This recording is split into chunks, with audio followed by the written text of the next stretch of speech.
कुंज बिहारी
जय श्री भगवान जय ओम नमो भगवते वासुदेवाय ओम नमो भगवते वासुदेवाय ओम नमो भगवते वासुदेवाय ओम नमो भगवते वासुदेवाय ओम नमो भगवते वासुदेवाय ओम नमो भगवते वासुदेवाय नारायणं नमस्कृत्य नारायणं नमस्कृत्य चैव नरोत्तमं नरं चैव देवीं सरस्वतीं व्यासं देवीं सरस्वतीं व्यासं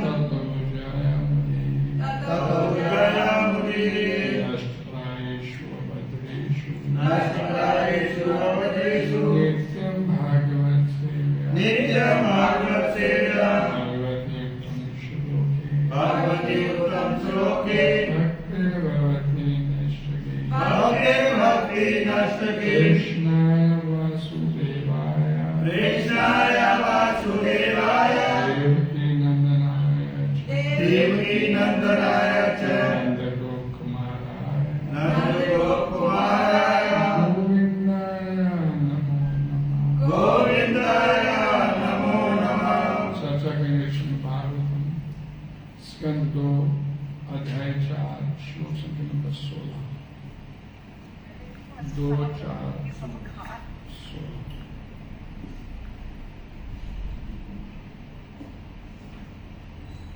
विचक्षणा यत् च नोत्सादात्मा संगम युतस्य उभयतो अंतरात्मना विनन्ते हि ब्रह्मगतिं यत्कर्मा तस्मै सुभद्रा श्रवसे नमो नमः।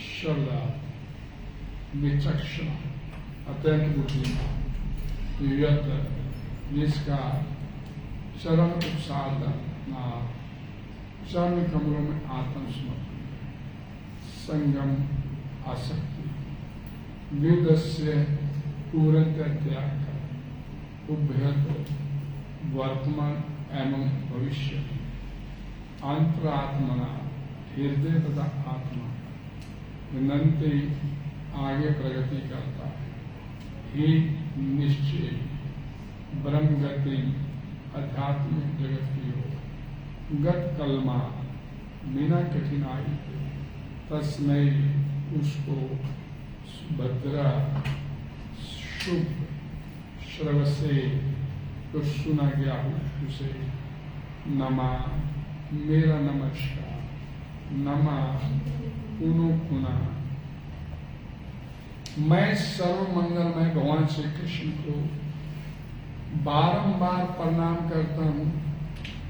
उनके चरण कमलों की शरण ग्रहण करके करने मात्र से उच्च कोटि के बुद्धिमान जन वर्तमान तथा भावी जगत की सारी आसक्तियों से छुटकारा पा जाते हैं और बिना किसी कठिनाई के आध्यात्मिक जगत की ओर अग्रसर होते हैं।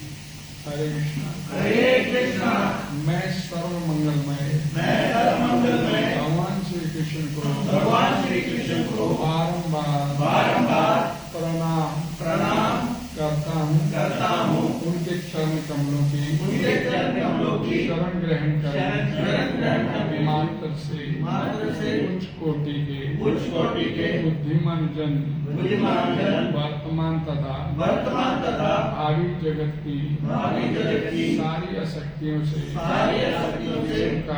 छुटकारा आ जाते हैं और बिना किसी कठिनाई के आध्यात्मिक जगत की ओर अग्रसर होते हैं। तात्पर्य हितवाणी के जगत गुरु श्री प्रपात द्वारा सरल स्पष्ट ध्यान से बोली सुनेगा। भगवान श्री कृष्ण ने अर्जुन को या उन सबों को जो उनके अनन्य भक्त बनना चाहते हैं बारंबार उपदेश दिया। उन्होंने भगवद गीता 1864 से 66 में अपने अंतिम उपदेश में अत्यंत दुर्लभ उपदेश दिया। सर्वयुत्तमं भूया शुणु में परमं बचा ईष्टो असि में दृढ़मति ततो गच्छामि ते हितम मनमना भव मद्भक्तो मध्यादि माम नमस्करु माम वैश्यसी सत्यंते प्रतिजाने त्रिवशी में सर्वधर्मान् परित्यज्य मामेकं शरणं व्रज अहं त्वां सर्वे पापेभ्यो मोक्षयिष्यामि मा शुचा। हे प्रिय अर्जुन, तुम मुझे अत्यंत प्रिय हो, अगर तुम्हारे ही कल्याण के लिए मैं अपने गुह्यतम उपदेश को प्रकट करूंगा।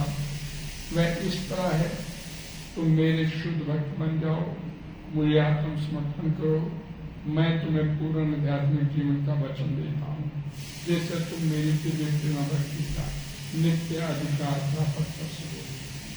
तो मन में सारी धार्मिकता की विघ्न त्याग हो और एकमात्र मेरी शरण में आ जाओ और ये विश्वास करो कि मैं तुम्हें सारे पाप पूर्ण कृत्यों से बचाऊंगा और तुम्हारा उद्धार करूंगा। तुम तनिक भी चिंता न करो। जो लोग बुद्धिमान हैं वे भगवान के इस अंतिम उपदेश पर ध्यान देते हैं।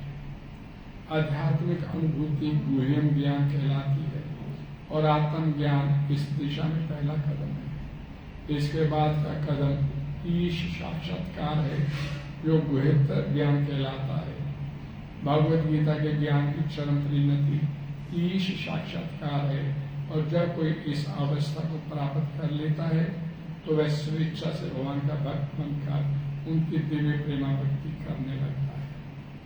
भगवान की यह भक्ति सदैव ईश प्रेम पर निर्भर करती है और कर्म योग, ज्ञान योग या ध्यान योग में स्वीकृत औपचारिक सेवा से भिन्न है। भगवत गीता में विभिन्न वर्ग के लोगों के लिए विभिन्न उपदेश है और वर्ण, आश्रम धर्म, संन्यास धर्म, यति धर्म, जीवन की विरक्त अवस्था, इंद्रिय दमन, ध्यान, योगिक शक्तियों की सिद्धि इत्यादि के विभिन्न वर्णन मिलते हैं। किंतु जो व्यक्ति भगवान की सेवा करने के उद्देश्य से रागानुगा प्रेम से उनकी शरण में जाता है, वही वेदों में वर्णित ज्ञान के साथ आत्मसात कर पाता है। जो इस विधि को कौशल के साथ ग्रहण करता है वह तुरंत जीवन की सिद्धि प्राप्त कर लेता है। यही जीवन सिद्धि ब्रह्म गति कहलाती है, जैसा कि शिव जी गोस्वामी ने वैदिक आश्वासनों के आधार पर बताया है। ब्रह्म गति का अर्थ भगवान जैसा आध्यात्मिक रूप प्राप्त करना और उस रूप में मुक्त जीव परम प्रेम में किसी एक वैकुंठ लोक में नित्य निवास करता है। जीवन की ये सिद्धि भगवान के शुद्ध भक्त को सिद्धि की कठोर साधना किए बिना प्राप्त होती है। ऐसा भक्ति में जीवन कीर्तनम, स्मरणम, ईक्षणम आदि से पूर्ण होता है, जैसा कि पिछले श्लोक में उल्लेख हुआ है। अतः मनुष्य को चाहिए कि भक्ति में जीवन की शैली को ग्रहण करके दुनिया के किसी भी भाग में मानव जीवन की किसी भी श्रेणी में सर्वोच्च सिद्धि प्राप्त करे। जब ब्रह्मा जी वृंदावन में क्रीड़ा करते हुए बाल रूप में भगवान श्री कृष्ण से मिले तो उन्होंने इस प्रकार से स्तुति की, श्रेयाश्रितिं भक्ति मुदस्य ते विभो लिश्यन्ति ये केवल बोध लब्धये तेषाम असौ कलेशना एवं शिष्यते न अन्यथा यथास्तु तुष्वाद आदि घात्मा। भागवतम 10:14-4। भक्ति योग कुछ कोटि की सिद्धि है जिसे बुद्धिमान व्यक्ति परचूर आध्यात्मिक कार्य के बदले में प्राप्त करता है। यहाँ पर दिया गया उदाहरण अत्यंत उपयुक्त है। मुट्ठी भर चावल धान की भूसी के ढेर से कहीं अधिक मूल्यवान होता है। इस प्रकार मनुष्य को चाहिए कि वह कर्म कांड या ज्ञान कांड या योग आसन के इंतजार के प्रति आकृष्ट न हो, अपितु परमाणिक गुरु के निर्देश में कीर्तनम, स्मरणम जैसी सरल विधियों को ग्रहण करके बिना किसी कठिनाई के चरम सिद्धि प्राप्त करे। हरे कृष्णा हरे कृष्णा। ओम ज्ञानांजनस्य ज्ञानांजनशलाकया चक्षुरुन्मीलितं तस्मै श्रीगुरुवे नमः। श्रीचैतन्यमनोभीष्टं स्थापितं भूतले स्वयं रूपं करोमि वन्देऽहं सुप्रदर्शनवान् श्रीरूपं साधयात् साधेतं साधुतं परितं सहितं विष्णुशङ्करदेवं श्रीराधा कृष्णान् सैनं ललिता श्रीशारदं नमो विष्णुपदाय कृष्णपक्षाय भूतले श्रीमते भक्तिवेदान्त स्वामी नामिने नमस्ते सरस्वती देवे गौरवाणी प्रचारिणे निर्विशेषा शून्यवादी पाशकर्मिष्ठारिणे हे कृष्ण करुणा सिंधु दीनबंधु जगत्पते गोपेश गोपिकांत राधाकांत नमस्ते तप्त कमल गौरांगी श्री राधे वृंदावनेश्वरी विश्वनाथुते प्रणमामि जगद्गुरुवे वांछा कल्पतरुभ्यश्च कृपा सिंधुभ्यश्च पतितानां पावनेभ्यो वैष्णवेभ्यो नमो नमः। जय श्री कृष्ण चैतन्य प्रभु नित्यानंद श्री अद्वैत गदाधर श्रीवासादि गौर भक्तवृंद हरे कृष्ण कृष्ण कृष्ण हरे हरे हरे राम राम राम हरे हरे। ग्रंथराज महारुद्रम की जय। गुरु श्री भगवान की जय। मैं सर्व मंगल में भगवान श्री कृष्ण को बारंबार प्रणाम करता हूँ। उनके चरण कमलों की शरण ग्रहण करने मात्र से उच्च कोटि के बुद्धिमान लोग वर्तमान तथा भावी जगत की सारी आसक्तियों से छुटकारा पा जाते हैं और बिना किसी कठिनाई के आध्यात्मिक जगत को अग्रसर अर्थात भगवान जिनके चरण कमलों की शरण ग्रहण करने से इस संसार की तमाम आसक्तियों से छुटकारा प्राप्त किया जा सकता है और बिना किसी कठिनाई के 84 लाख योनि के चक्कर को तोड़ा जा सकता है। और यहाँ पर प्रभुपाद जी ने इसकी व्याख्या करते हुए बताया भगवद गीता के वो 3 श्लोक जो समाप्त किया जब भगवद गीता भगवान श्री कृष्ण तो अर्जुन को जो बोले कि तू मेरा मित्र है, तू मेरा सखा है, मुझे प्रिय है, इसलिए मैं तेरे को वेदों का सार भगवद गीता का गुह्यतम ज्ञान सबसे गुह्यतम सर्वोत्तम मोस्ट सीक्रेट नॉलेज वो मैं तेरे को देने जा रहा हूं। कहते शुरू में परमम वच मेरे इन वाक्यों को तू ध्यान से सुन। और वो श्लोक क्या थे अभी मैंने पढ़े ना। तुम मुझे अत्यंत प्रिय हो अतः तुम्हारे कल्याण के लिए मैं अपने उत्तम उपदेश को प्रकट करूंगा। वो क्या ज्ञान दिया कि मेरे शुद्ध भक्त बन जाओ, मुझे आत्म समर्पण कर दो और मैं तुम्हें पूर्ण आध्यात्मिक जीवन का वचन देता हूं बदले में भगवान हो, जिससे तुम मेरी दिव्य प्रेमा भक्ति का नित्य अधिकार प्राप्त कर पाओ। सारी की सारी जो तमाम धार्मिक विधियां हम लोग इस संसार में अपना के बैठे हैं, कोई व्रत करता है, कोई त्याग करता है, कोई दान करता है, सब धार्मिक विधियों का त्याग करना और एकमात्र मेरी शरण दो, मेरी सेवा में अपने आप को लगा दो।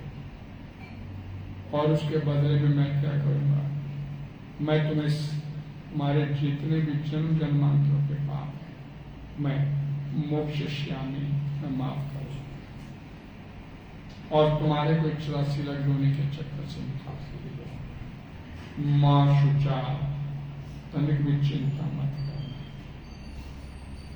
यहाँ प्रभा जी बोलते हैं भगवान के इन 3 श्लोकों के एवज में कि जो लोग बुद्धिमान है, थोड़ी सी बुद्धि रखते हैं, तो भगवान के इस अंतिम उपदेश पर ध्यान देते हैं। आत्म ज्ञान इस दिशा में सबसे पहला कदम है और उसके बाद ईश साक्षात्कार जो बेहतर ज्ञान कहलाता है। भगवान की यह भक्ति सदैव ईश प्रेम पर निर्भर रहती है। कर्म योग, ज्ञान योग, ध्यान योग, औपचारिक सेवा से जीवन का लक्ष्य क्या बोला जाता है? तो भगवद गीता में भगवान श्री कृष्ण बोलते हैं, सर्वयोनिषु, तमाम जितनी भी योनियां हैं 84 लाख योनियां, अहम बीज प्रद पिता, मैं आप सबका पिता हूं। पशु पक्षी, जलचर, थलचर, नभचर, देवता, चारण, सिद्ध, किन्नर, मनुष्य, सभी 84 लाख योनियों के जितने भी जीव हैं उन सबका पिता माता में भगवान बोलते हैं। इस भौतिक संसार में हम लोग बैठे हैं तो भौतिक संसार में, इस संसार में माता भी होती है, पिता भी होता है,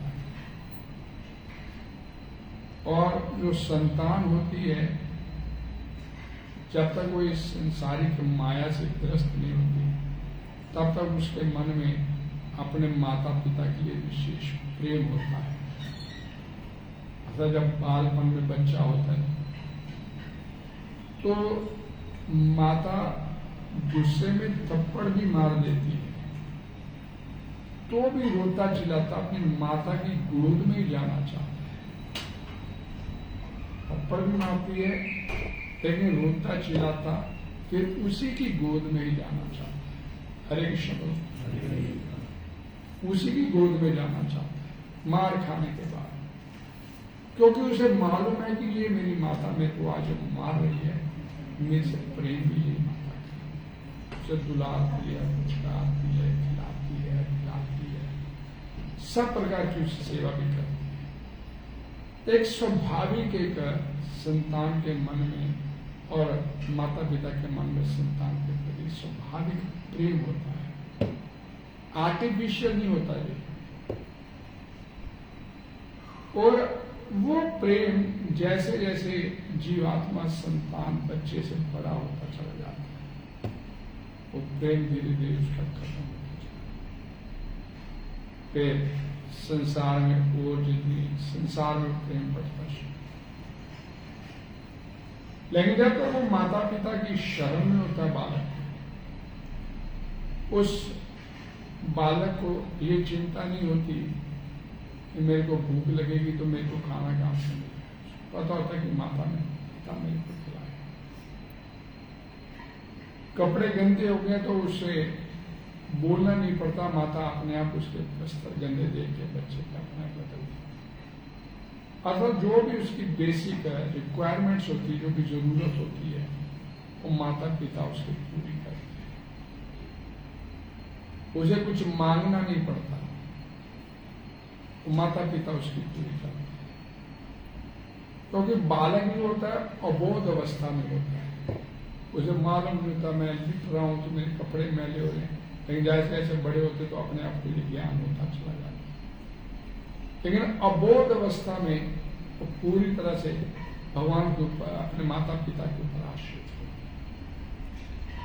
वो जो आश्रय उसको अपने माता पिता से प्राप्त होता है। इसमें एग्जाम्पल क्या होता है कि बच्चा थोड़ा सा बड़ा होता है तो माता पिता उसके रिक्वायरमेंट्स तो पूरी करते हैं जो उसको चाहिए होता है, साथ में उसको 5 रुपए 10 रुपए उसकी जेब खर्च भी अलग से देते हैं। ठीक है, वही बालक बड़ा होता है तो माता पिता उससे कुछ मांगते हैं कि बेटा 200 रुपये चाहिए, 1000 रुपये चाहिए। वो पहले पूछेगा, इंक्वायर करेगा क्यों चाहिए। मैं आपकी सारी जरूरत पूरी कर देता हूं, फिर आपको पैसा किस लिए चाहिए? जबकि जो बालक था तो उसकी जरूरत माता पिता पूरी कर रहे थे, साथ में पैसा भी देते थे, जेब खर्च भी देते थे उसको, 5 रुपए 10 रुपए जो भी उसकी था। तो माता पिता ने पूछा भी तेरे को दे रहे तो क्या कर रहा है उसका खर्च? जैसे वो बड़ा होता है तो फिर उसके जहन में क्यों चाहिए, क्योंकि तब तक वो पूरी तरह माया की गिरफ्त में आ चुका, एक एक चीज का हिसाब।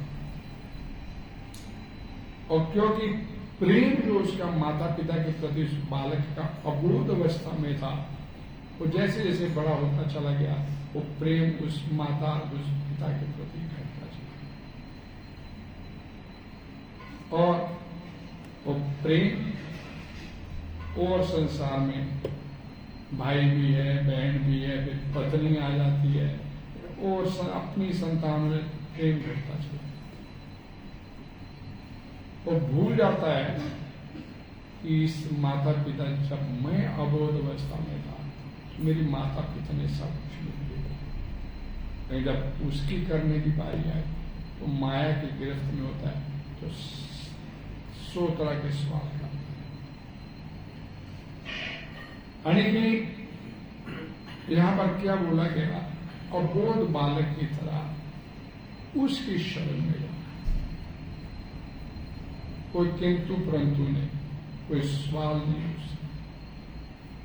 और वो प्रेम जो एक बालक का अबोध अवस्था में अपनी माता के लिए होता, अपने पिता के लिए होता, पिता मारता भी है, डांटता भी है, तो भी उसी की गोद में जाना चाहता है। तो वो प्रेम, वैसा प्रेम उसकी यहाँ पर वकालत की गई है इस श्लोक के माध्यम से। भगवद गीता में विभिन्न वर्ग के लोगों के लिए विभिन्न उपदेश है, वर्णाश्रम धर्म, संन्यास धर्म, जाति धर्म, जीवन की विरक्त अवस्था आदि आदि वर्णन मिलते हैं।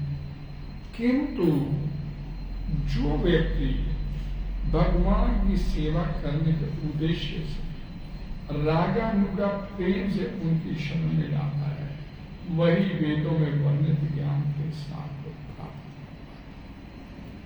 है। रागानुगा प्रेम, राग अनुराग भगवान के साथ।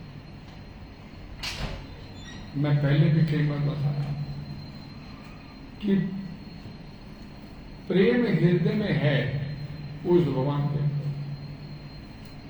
हृदय में है, लेकिन वो प्रेम हमने इस संसार में बांट दिया, पत्नी को दे दिया, माता को दे दिया, पिता को दे दिया, संतान को दे दिया, और जो उसके प्रति जो प्रेम था, उसके प्रति वो अंदर से खाली संसार में बट गया सारा। और लेकिन अपना जो स्वार्थ सिद्ध होता है, अपना जो जीवात्मा का मतलब निकलता है, वो भगवान के साथ प्रेम करने से ही निकलेगा, आपका मतलब हल होगा। नहीं तो इस संसार में अपना मतलब, अपना स्वार्थ सिद्ध होगा। अपना मतलब है क्या? सबसे बड़ी समस्या यही हमारे साथ कि हमारे को अपना मतलब नहीं मालूम। मेरा स्वार्थ किस में है, मेरा हित किस में है, मेरे को लाभ किस चीज से हो सकता। हम बैठे यहाँ पर, कोई ये नहीं कह सकता कि मैं सुखी, क्योंकि सुखी हम हो नहीं सकते इस संसार में। भगवान बोल दिए दुखालयम, दुखों का घर है ये संसार। तो सुख कहां मिलेगा हमारे को? अपने घर वापस जाकर। तो हमारे को वास्तविक सुख प्राप्त होगा हमारे को इस संसार में, अपने घर वापस जाने से। एक सिंपल बड़ा लॉजिकली एक बात समझिए कि जब इस संसार से मन उच्चाट हो जाता है, इस संसार की गतिविधियों से, तो हम अक्सर क्या करते हैं, सब थोड़ी देर घूमने चलते हैं, घूम फिर के आएंगे, हफ्ता 10 दिन 20 दिन लगा के आएंगे, थोड़ा चेंज हो जाता है। और चेंज करने के लिए अपने आप को थोड़ा सा 10-15 दिन का पैकेज लेते हैं, गोवा चला गया, J&K चला गया, ज्यादा पैसे वाला नहीं तो हरिद्वार चला गया, नजदीक के साधन है तो हरे कृष्ण। तो 10-15 दिन की छुट्टी लेते हैं, अपने काम धंधे से घूमने फिरने के लिए जाते हैं, थोड़ा चेंज हो जाएगा, बोर हो गए। और 10-15 दिन जब वापस आके लौटते हैं, 20, 30, 40, 50 हजार रुपया भी लगा के आते हैं, खर्च करके आते हैं, और वापस आते हैं, आके एक शब्द निकलता अपनी जीवन को, घर आके चैन मिला है।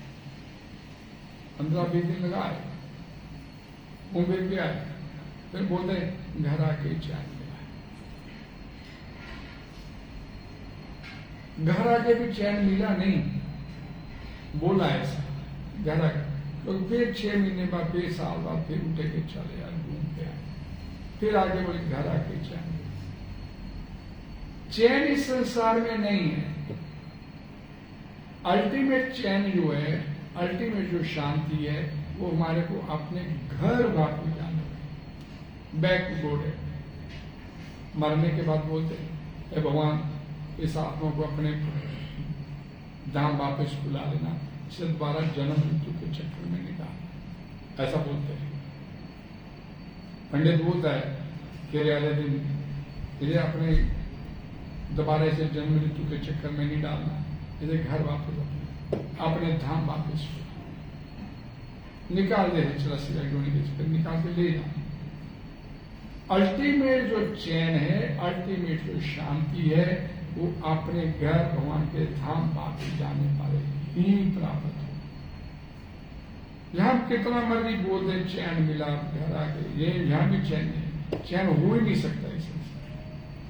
भगवान बोल दिए इस संसार को दुख काल में शाश्वत, दुखों को धैर्य दे, लेकिन इसके बावजूद इस संसार में हम सुख ढूंढने का, चैन ढूंढने का प्रयास करें, और चैन आएगा उसके चरण कमलों की शरण ग्रहण करके, अर्थात आपने घर। और अपने घर वापस कैसे जाएंगे? उसकी शरण में जाएंगे तो आपको देखे जाएगा। और उसकी शरण में जाने का मतलब है भगवान की 100% नहीं, 80% तो ये भगवान के लिए करते हैं, 20% अपने लिए करते हैं। 100% जब तक आपका नहीं होगा सरेंडर इसको, तब तक वो अपने घर वापस नहीं आता। 2% भी आपको इस संसार में भोगने की इच्छा ना, भाई अभी पहले पूरी कर ले अपनी इच्छा, इस संसार में भोग के देख ले, और पूरी तरह से आपको खुली छूट दिया है कि भोग के देख ले। उन्हें हम लोगों को भेजा था इस संसार में कि ये कहकर कि भाई तेरे को समय भी दे रहा हूं, तेरे को समझ भी दे रहा हूं, तेरे को साधन भी मुहैया करवा रहा हूं, मेरा भजन करना और वापिस अपने घर आने का प्रयास करना। और हमने उसके दिए गए समय का इस्तेमाल अपने मजे के लिए करना शुरू किया, उसके दिए गए साधन अपने मजे के लिए यूज करना शुरू, उसकी दी गई बुद्धि अपने मजे का इस्तेमाल करने के लिए करना शुरू। यानी कि जो कुछ उसने हमारे को दिया था इस संसार से बाहर निकलने के लिए, उसका इस्तेमाल हमने अपने पर्पज के लिए कि जीवन बड़ा सुखी हो जाए इस संसार में। सुखी तो हुआ नहीं।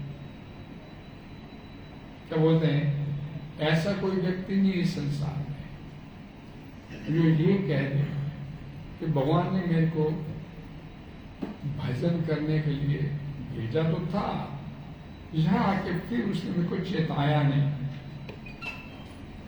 मेरे को चेताया नहीं, याद नहीं कराया कि तुम भजन करना है।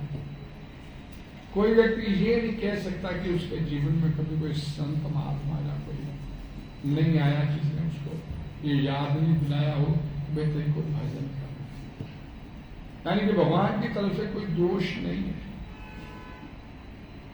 उन्हें आपको समय, साधन, समझ सब कुछ दिया और साथ में फिर समय समय पर आपको चेताता मिला, भाई भजन करो, भजन करो, भजन। उसके बावजूद उसका भजन नहीं करके हमने जो उसने अमानत दी थी अपने यूज करने के लिए, उसकी दी गई अमानत का इस्तेमाल हमने अपने यूज के लिए करना शुरू, यानी कि पंजाबी में बोलते अमानत में ख्यानत, धोखा किया उसके साथ।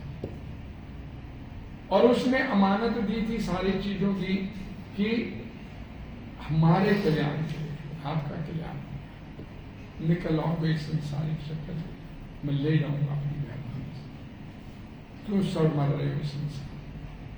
लेकिन इसके बावजूद उसने, हम लोगों ने उसकी दी गई हर वस्तु का इस्तेमाल अपनी इंद्रिय तृप्ति, अपने मजे के लिए किया,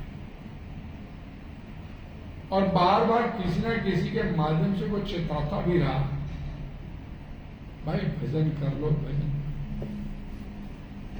अजी एक चीज और देखिए कि भगवद गीता में भगवान श्री कृष्ण बोलते हैं, चतुर्विधा भजन्ते माम जे जना तीनों अर्जुना, आत्म अर्थार्थी जिज्ञासु च ज्ञानी भद्रेश, कि 4 प्रकार के लोग मेरी शरण में आते हैं।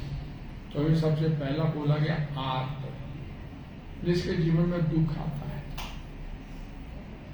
यानी कि वो कहना क्या जाता है कि दुख भेजा तो तुम्हारे को चेताने के लिए भी अब मेरा भजन करना, मैं तेरे को निकाल से ले दुख, फिर दुख भी भेजा हमारे जीवन में सिर्फ ये जताने के लिए भाई अब आंखें खोल ले, अब मेरा भजन कर, तो तेरा जीवन में इस संसार में भी तेरा बढ़िया बना दूंगा और वापस तेरे को अपने घर ले जाऊंगा। अर्थात उसने दुख भेजा था कि अब मेरी तरफ देखेगा, हमने फिर उसकी तरफ नहीं देखकर फिर संसार में अपने आप को फंसाने का प्रयास, नहीं इधर ही ठीक है, उधर भी, और परिणाम हर व्यक्ति दुख भोगता है। क्या बोलते हैं ना, अहो मियसी जंतो जीवित आशा लेता, जमराज बोलते हैं कि जीवात्मा के अंदर जीने की कितनी प्रबल इच्छा है कि ये शरीर को, जो कफ पित्त वायु का थैला है ये शरीर, उसके साथ कितना मोह लगा के बैठा है कि शरीर को छोड़ने के लिए तैयार है, और न छोड़ने के लिए तैयार है बल्कि इस शरीर के माध्यम से इस संसार को भोगना चाहता है, भोगने पे भी तुला हुआ है। भगवान को छोड़ के जिस किसी ने भी इस संसार को भोगने की हिमाकत किया,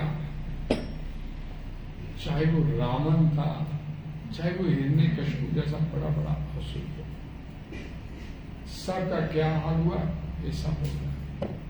लेकिन भगवान के बिना हमारी स्थिति क्या है, प्रभुपाद जी अपने इलेक्शन में बोले, राम राज्य तो चाहिए लेकिन राम के बिना चाहिए, राम नहीं चाहिए, राम राज्य चाहिए, वो पॉसिबल नहीं, नेक्स्ट इम्पॉसिबल। किंतु जो व्यक्ति भगवान की सेवा करने के उद्देश्य से रागानुग प्रेम से उनकी शरण में जाता है, वही वेदों में वर्णित ज्ञान के साथ तो आत्मसात करता है। जो इस विधि के साथ, कौशल के साथ ग्रहण करता है, वह तुरंत जीवन की सिद्धि प्राप्त कर देता है। यही जीवन सिद्धि ब्रह्म गति कहलाती है, और ब्रह्म गति का अर्थ है भगवान के धाम में भगवान जैसा शरीर प्राप्त करना, भगवान जैसा लोक प्राप्त करना, भगवान के सामीप्य में आना, भगवान का ऐश्वर्य प्राप्त। हरे कृष्णा कृष्णा कृष्णा कृष्णा हरे हरे, हरे राम राम राम हरे हरे। ब्रह्मा जी इस सृष्टि के सबसे प्रथम पुरुष बोलते हैं भक्ति योग उच्च कोटि की सिद्धि है, जैसे बुद्धिमान व्यक्ति प्रचुर आध्यात्मिक कार्य के करने में प्राप्त। यहां पर दिया गया उदाहरण अत्यंत उपयुक्त है। मुट्ठी भर चावल धान की भूसी के ढेर से कहीं अधिक मूल्यवान होता है, और इस प्रकार मनुष्य को चाहिए वह कर्म कांड, ज्ञान कांड, योग आसनों के इंद्रजाल के प्रति आकृष्ट अपितु परमाणिक गुरु के निर्देशन में कीर्तनम स्मरणम जैसी सरल विधियों को ग्रहण करके बिना किसी कठिनाई के चरम सिद्धि प्राप्त। ब्रह्मा जी इस बात की व्याख्या करते हैं, जब भगवान ब्रह्मा जी मोहित हुए और फिर पता चल गया कि मैं कितना बड़ा मूर्ख व्यक्ति हूं, तो भगवान का एक टेस्ट लेने के लिए निकला। तो उस समय जब उसे ज्ञान हुआ तो उस समय भगवान का स्तुतिगान करते हुए श्लोक बोला। क्या कहते हैं कि भक्ति योग किसे बोलते हैं कि सिंपल श्रवणम कीर्तनम स्मरणम पाद सेवनम अर्चनम वंदनम साक्यम दासम आत्म।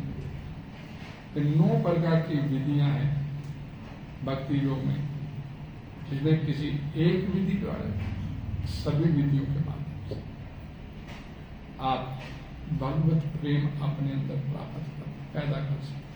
तो सुप्त अवस्था में पड़ा है। मैंने बोला नहीं कि प्रेम सभी के हृदय में, लेकिन इस संसार में हमने बात पत्नी में, संतान में, माता में, पिता में, भाई बहन में, लेकिन ये प्रेम आपका दोबारा भगवान के प्रति जागृत हो सकता है, जो कि जीवन का वास्तविक लक्ष्य है। वो सिर्फ भक्ति योग की इन विधियों के माध्यम से। श्रवणम सबसे पहली और सबसे महत्वपूर्ण विधि है भक्ति कि सिर्फ सत्संग में गए तो कथा है, कीर्तन है, उसे ध्यान से सुनना। मात्र सुनने से, श्रवणम सुनने से, जैसे जैसे आप धीरे धीरे सुनते चले जाएंगे मन लगाकर ध्यान से, तो अंदर जो प्रेम इस संसार में बटा हुआ है वो वापस भगवान के पास बढ़ना शुरू होता है मात्र सुनने से। श्रवणम कीर्तनम, हम श्रीमद् भागवतम की एक कथा पढ़ रहे हैं। भागवतम की एक कथा कृष्ण महाराज जी सुन रहे हैं और सुखदेव गोस्वामी महाराज जी से बोल रहे हैं। बोलने वाले अर्थात कीर्तन करने वाले का भी कल्याण हुआ, और जो सुन रहे कृष्ण महाराज अर्जुन का जो पोता है अभिमन्यु का पुत्र, वो भी इस जन्म मृत्यु के चक्कर से निकल के भगवान के धाम वापस। तो हम बोला कि सरल विधि है, सबसे वासुदेवा भक्ति, भक्ति योग प्रयोजिता ज्ञानाद्याशु ज्ञानम विराग्यम चौदत है। भागवतम पुराण में सूत गोस्वामी बोलते कि मात्र भगवान वासुदेव भगवान श्री कृष्ण की प्रेम में भक्ति करने से इस संसार के प्रति जो वैराग्य की भावना है, विराग चाहिए, क्योंकि यहाँ पर इसलिए विराग चाहिए कि संसार में हम सब लोग यहाँ पर बैठे हैं। ये जिसको अपना अपना मान के बैठे हैं, ये पत्नी मेरी ही है, ये माता मेरा ही है, पिता मेरा ही है। ये सब के सब जितने भी संबंध हैं, जितने भी रिश्ते हैं, सारे के सारे एक स्वार्थ के ऊपर टिके हुए हैं। जब तक एक दूसरे के प्रति स्वार्थ पूरा हो रहा है तब तक ये रिश्ता चलता है। या पत्नी थोड़ी सी अवज्ञाकारी होती है तो पति का चल निकल ले, अपना कर लेंगे ध्यान। जब तक स्वार्थ पूरा होता है इस संसार में एक दूसरे के प्रति, तब तक ये रिश्ते चलते हैं। यहाँ स्वार्थ पूरा नहीं होता। और स्वार्थ का मतलब क्या इस संसार में कि अपने को मजा आना चाहिए, दूसरे से हमें कुछ लेना देना। और भागवतम पुराण इस बात को और अधिक स्पष्ट करती है कि इस संसार में हर व्यक्ति अपने लिए जी रहे हैं, कोई किसी के लिए नहीं जीता। जहां अपना स्वार्थ पूरा नहीं हुआ हमारा रिश्ता ही ठोकर मारती है। अरे कैसे गुरु रिश्ता सब खत्म हो जाए। तो इस संसार में हर व्यक्ति अपने लिए जी रहा है, कोई किसी के लिए नहीं जीता। ये बात श्रीमद् भागवत पुराण की है। चलिए इसीलिए इस संसार के प्रति जो वैराग्य की भाव, यानी कि लाभ खाते जाते इस संसार में रिश्तों से, लेकिन फिर भी इस संसार के प्रति और रुचि उत्पन्न अपने अंदर नहीं करके भगवान के साथ जुड़ने के लिए तैयार। लेकिन यहाँ पर बोला गया वासुदेवा भगवती भक्ति योग परियोजना, जैसे जैसे आप भगवान की भक्ति में सेवा में अपने आप को जोड़ते चले जाते हैं, इस संसार के प्रति वैराग्य की भावना आते सुंदर से उजागर होगी और भगवत संबंधी ज्ञान आपके हृदय में समा। कौन देगा वो ज्ञान? ईश्वर सर्वभूता नाम देश वो आपका अपना अपने बारे में ज्ञान आप अंदर से, जैसे उन्होंने इस सृष्टि के प्रथम ब्रह्मा जी को दिया, इन्हें ब्रह्मा हृदय में से ज्ञान दिया ब्रह्मा। हरे कृष्ण हरे कृष्णा हरे कृष्णा हरे कृष्णा कृष्णा कृष्णा हरे हरे हरे राम राम राम हरे हरे। सबसे हमारा हित किसमें है कि भगवान की शरणागति से विचार करें और अपना जो सर्वाधिक हित जिससे सिद्ध होता है उसको। हरे कृष्ण। कोई डिस्कशन, कोई सवाल?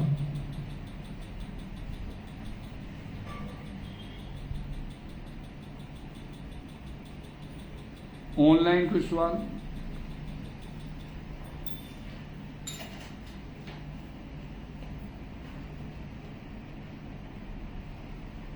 हरे कृष्ण हरे कृष्णा हरे कृष्णा कृष्णा कृष्णा हरे हरे हरे राम राम राम हरे हरे। हरे कृष्णा कृष्णा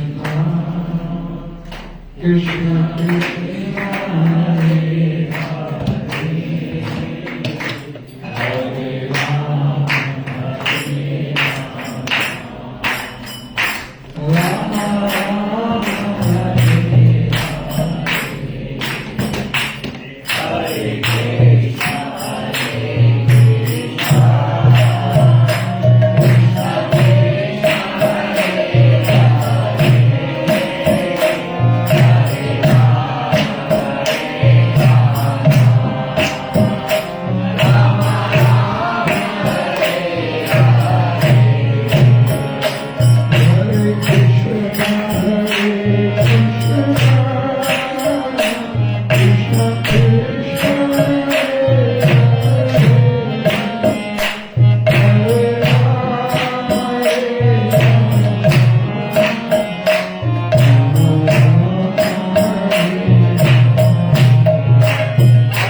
आज शाम का प्रोग्राम वीकली यहाँ पर होता है, आज यहाँ पर नहीं है।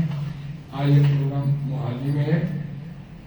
एड्रेस आपके मोबाइल पे सभी के पास पहुँच चुका हुआ है। शाम को 5 बजे से लेकर 7 बजे तक, उसके बाद दिन प्रचार नहीं पर। और कल सुबह इसी जगह पर पता पुणे से पुणे से प्रसाद संतोष साधन श्री